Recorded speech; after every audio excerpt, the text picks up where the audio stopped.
Welcome to Fix It Home Improvement, covering projects that every homeowner should know and great products for home and garden. Hi, I'm JC, and this is where we share weekly home improvement tips. I'm here with my co-host Cindy. Hello, JC. Hi, Cindy. Today we're going to be talking about kitchen cabinets. We'd like to thank Nolan Travis for liking and sharing the podcast. The first popular kitchen cabinets in the early 1900s were the Hoosier cabinets. So this was a freestanding unit. You had one big, large base cabinet, and then on top of that you had a work area or a pull-out counter. Above that, connected to it, was a narrow shelving unit or cabinets above it, and this is the only area you would have your pots and your pans and all your accessories. You mean a pot? Right.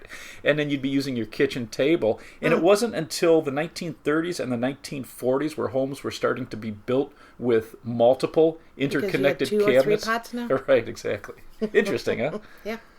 If you're planning on changing your kitchen cabinets, this is a good time to think about the overall design of your kitchen, or the ultimate overall design.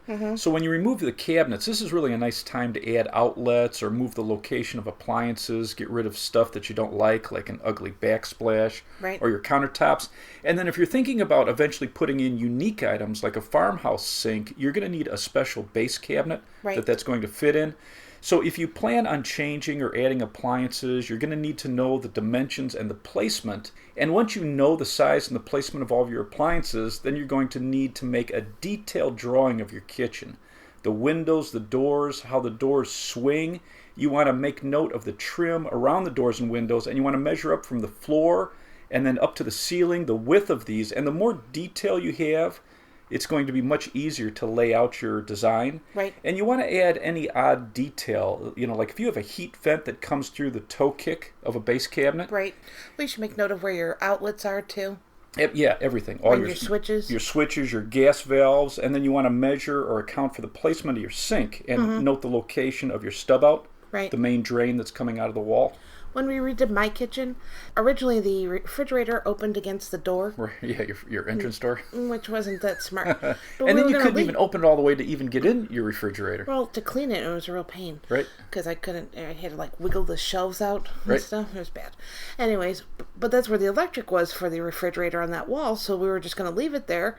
But then it was like, hey, maybe if we move the outlet and flip the whole thing around. And it was easy. Once the cabinets were removed, we just added an outlet, we slid everything down, and then created a detailed plan of where we wanted everything.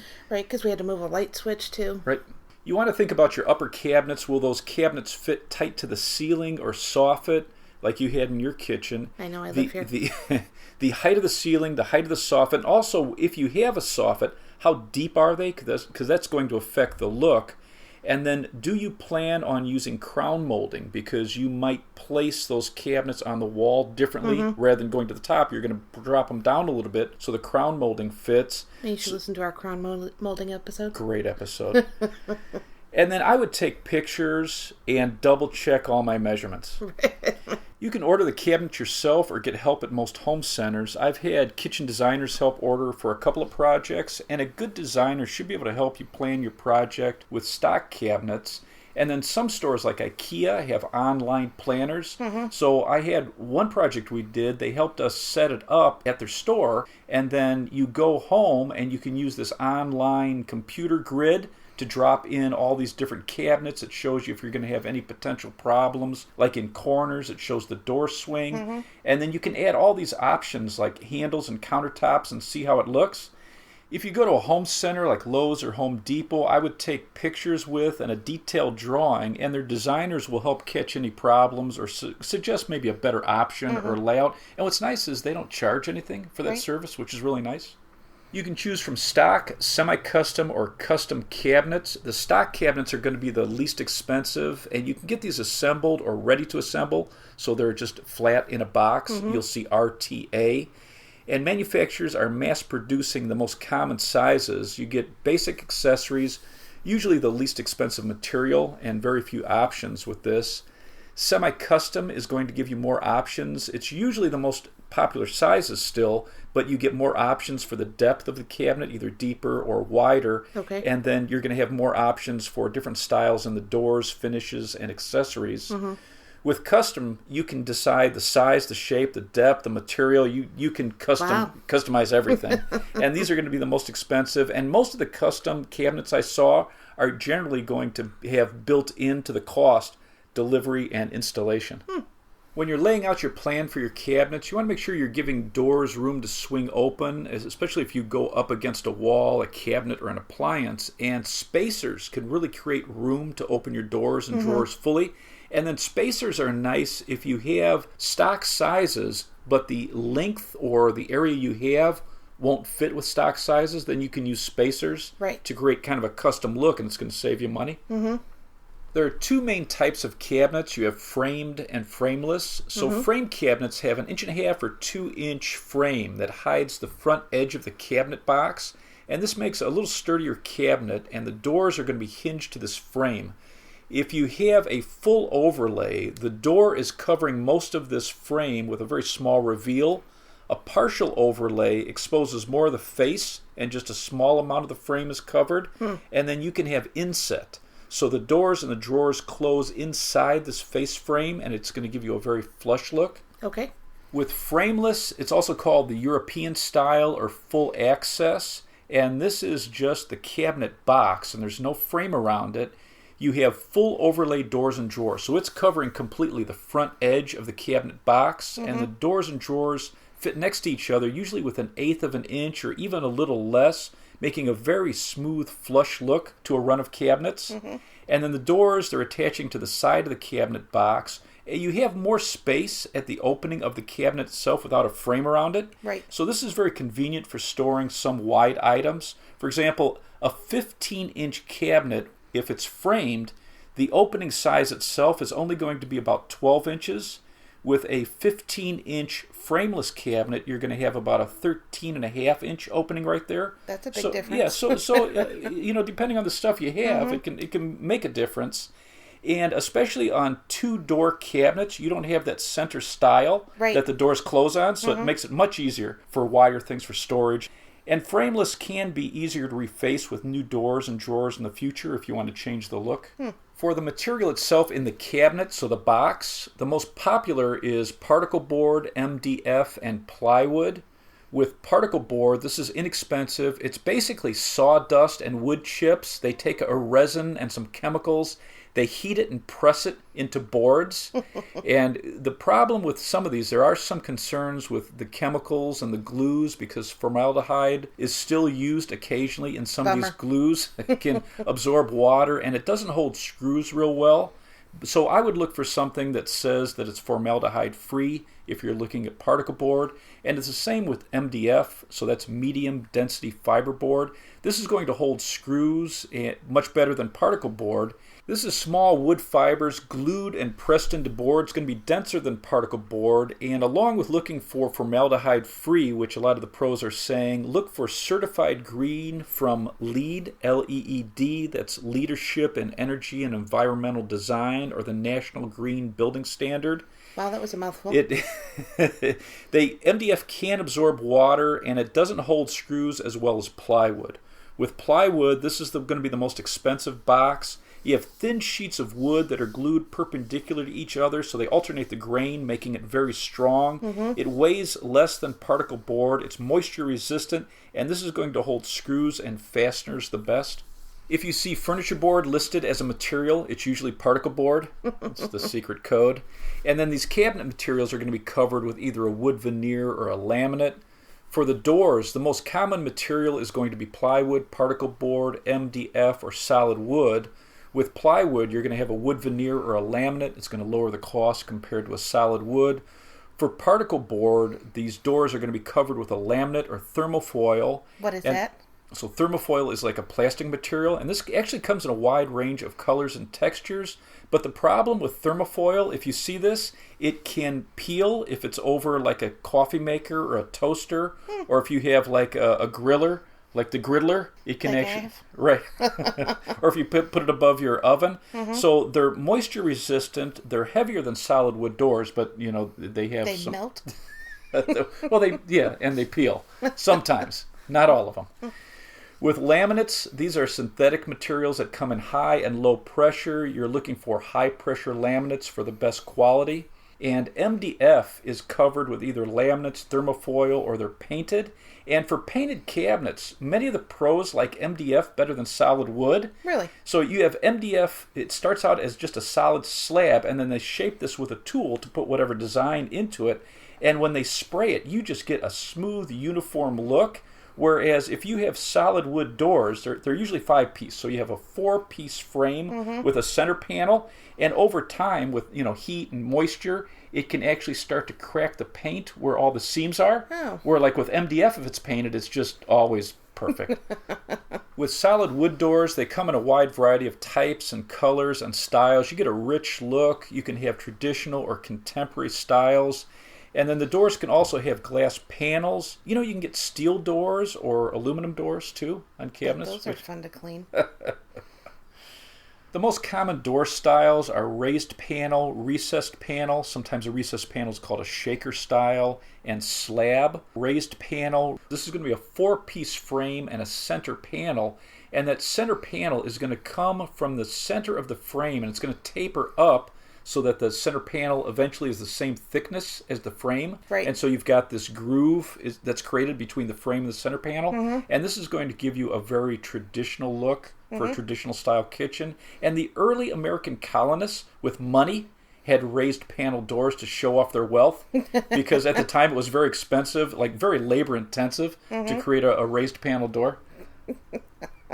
With recessed panel doors, this is a 4-part frame, and the center panel is going to be lower than the frame, so it's recessed looking. And this was introduced by the shaker community, and they focused on furniture that was functional and had pleasing proportions, and they thought that raised panels were unnecessary ornamentation.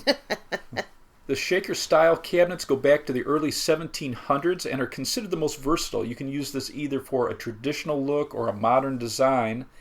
Slab doors are one smooth door without a frame, so very minimalistic and modern looking. For your drawers, the boxes can be made out of particle board, MDF, or plywood, and the face of the drawer is usually going to be solid wood, a laminate, or painted. The least expensive method to build a drawer is gluing and stapling the ends together. Dowels and glue is a step up, and then the more expensive and the best quality drawer is assembled with dovetails. A dovetail joint has these trapezoid shapes cut into the ends, and when you lock them together with glue, you don't need any other type of fastener, no nails or screws to hold it together. It's considered the strongest joint, and they had dovetail joints in ancient Egypt. No, we haven't talked about them in a long time. There's a lot of furniture that they found in tombs that have the dovetail joints. Nice. Built to last. For your drawer slides, they come in side mount, under mount, and center mount. The side and under mount use 2 slides that hold the drawer very securely. A single center mount slide, it's not as strong or secure. You can also get roller or ball bearing slides. The ball bearing is considered the best. Undermount slides are hidden when the drawer is open, so it's a more decorative look. And side mounts come in partial, full extension, or full over travel extension, so it exposes the whole drawer box, so you can get it full access, right. so it's not just partially open. Also, look at the weight limits of your drawer and slides. You can get 75, 100, 150, and 220 pound slides. Wow. I would also look at soft close or slow close slides. This keeps the drawers from slamming shut, and it's really nice for door hinges too on your cabinets. There's a wide variety of knobs and pulls for your doors and drawers. Most of the pros are recommending that you get standard sizing because if you want to change the look down the road, it is hard to fill and cover the holes if you don't have a knob that's going to fit that perfectly. When you're laying out your plan for your kitchen, you should definitely look at all the new accessories they have. Yeah, there's a lot of cool stuff. You can get pull-out garbage cans, either single or double, that's built right into the base cabinets. You have slide-out pot and pan shelving. Right. So this is like tiered, wired shelving. Made almost like a dishwasher rack. Right, yeah. But it's amazing how... It's super cool. I would like this. Yeah, very neat. You have pull-out wine racks, roll-out shelves. So on your base cabinet doors, it pulls straight out with 2 or 3 shelves that open on both sides for easy access. Lazy Susans, they have a wide variety of new ones for corners. They have a full circle or D shapes. Some are single and double stacked. You have some where at the end of a row of cabinets, you open it up and it's attached to the door, and so it swings out, and you have all these shapes. It's pretty cool. Spice racks, you have door-mounted and pull-out shelves, pull-out knife organizers. They have bread drawers. No way. So you can put your bread in here, and it's designed to keep it from drying out. And so it's all covered. I think I'd like this too. There's cookie trays, so either narrow, like vertical or horizontal laid out. You have peg drawers organized for plates and dishes. So they have these drawers that pull out, and there's all these pegs, and you can shape it so that your plates and things fit right in between there. So it's very easy to stack it and pull it out. They don't all hit each other. There's tip-out drawers for small items like sponges. So like the fake drawers in front of your... Like the base cabinet underneath your sink. Usually those are, they're fake. And then, so now they have drawers that actually tilt out. And you can put small items in there. Like sponges? Right. You have narrow space. So let's say a spacer on the end of a run. Rather than just having a spacer, now they've got these organizers that pull out in that space. So you have a spacer that's set back, but then you can pull it out for oddball items. There's spatula holders, those little coffee cups that you put in coffee makers. I forget what. K-cups? Yeah, they have special drawers. Wow, fancy. There's also mixer lifts and appliance lifts. So this is a door on your base deck that opens up, and it has this spring assist shelving that pops up to a working height. So if you have your big mix master, it pops up for you, so you don't have to use your counter space for this. Some that have toe kick drawers. So under the base cabinet where the toe kick normally is, there's like drawers you can pull out. Let's say if you have flat pans, probably like cookie sheets and things like that. There's microwave shelves, microwave hood vents, which is actually really nice. If you have a small kitchen, rather than just a hood vent, you can get a microwave hood vent combo right above your stove. Right, exactly. And then you can get open shelves over the sink rather than a cabinet. There's organizer cubes. Just it's amazing the accessories that you can get now. So it's kind of fun to look. One of the top-rated sites for kitchen cabinet accessories is Ovis Online, and it's OVIS online.com. A couple other things I'd look at is the warranty and any certifications. So with the warranties, some will have a lifetime warranty. KCMA is the Kitchen Cabinet Manufacturers Association, and they set some of the standards for how cabinets hold up to temperature change, humidity, chemicals being splashed on it, and the structure. Some of the top-rated manufacturers are Thomasville, Section from IKEA, so they spell it SEKTION, American Woodmark, Hampton Bay, Aristocraft, and that's ARISTOKRAFT, KitchenCraft, and Diamond. Do you have anything else to add? I would say the key thing is to measure, take all the parts of your kitchen into account when you're laying out your plan. Think about your cooking habits and the storage. Look at all the accessories available now. Plan for spaces like corners, and you can also, with these accessories, turn that into storage. And then if you're working with a designer, make sure that you're taking pictures, have a very detailed drawing when you go in.